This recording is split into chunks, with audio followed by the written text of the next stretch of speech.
So mga tol, malungkot na balita po para sa ating mga Pinoy boxing fans sapagkat may isa na naman pong Pinoy boxer ang pumanaw. Yan po ay si Fernando Tagpuno Jr. 23 anyos pa lang. Ayon po sa kumakalat na report mga tol, nag-collapse umano itong si Tagpuno noong sumabak ito sa sparring noong nakaraang araw. At kahapon lang, iniulat na binawian na po siya ng buhay. Sobrang bata pa nga po nitong si Tagpuno. Dati po siyang PBF featherweight champion. May record na 10 wins and 4 losses.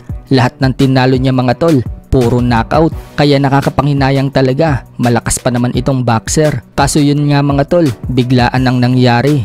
May naka-schedule pa naman siyang laban mga tol sa July 19. Nagaganapin sana sa Ilorde Sports Center, Parañaque City. Kontra dito kay Ray Ramos. Kaya napakahirap talaga maging boksingero mga tol. Nasa hukay talaga ang isa mong paa. Sa kabilang banda naman mga tol, maya-maya lang magaganap na po ang laban ni Jake Paul versus Julio Chavez Jr. sa California, USA.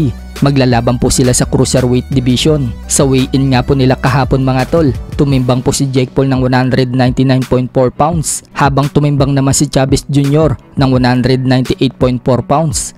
Dahil kapwa nila nakuha ang weight limit sa cruiserweight or 200 pounds. Tuloy na ang bakbakan mamaya. Suportado naman ni Canelo Alvarez mga tol si Julio Chavez Jr. Wika ni Canelo, sana daw manalo si Chavez Jr. dito kay Jake Paul. Sa kabilang banda naman mga tol, Mario Barrios, nagpakita na po ng training sa unang pagkakataon sa media. Sumuntok nga po ito sa heavy punching bag na malalakas na suntok at nag-shadow boxing. Pagmamalaki pa ng trainer ni Barrios mga tol na si Bob Santos. 2-time world champion daw si Mario Barrios. At hindi lang daw ito aksidenteng naging 2-time world champion. Pero napansin nga po ng mga Pinoy fans mga tol na mukhang mabagal ang footwork ni Barrios. Sa isang video naman mga tol, habang nagja-jumping rope si Mario Barrios, nagyabang itong trainer ni Barrios. Sinabing dalawa lang daw ang pupuntahan ni Manny Pacquiao. Yan daw ang hospital o kaya sementeryo. So may pagkamayabang pala itong trainer ni Barrios mga tol.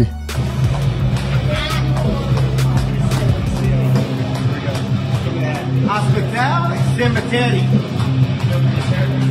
Coming, baby. Coming. Our last second's coming, baby.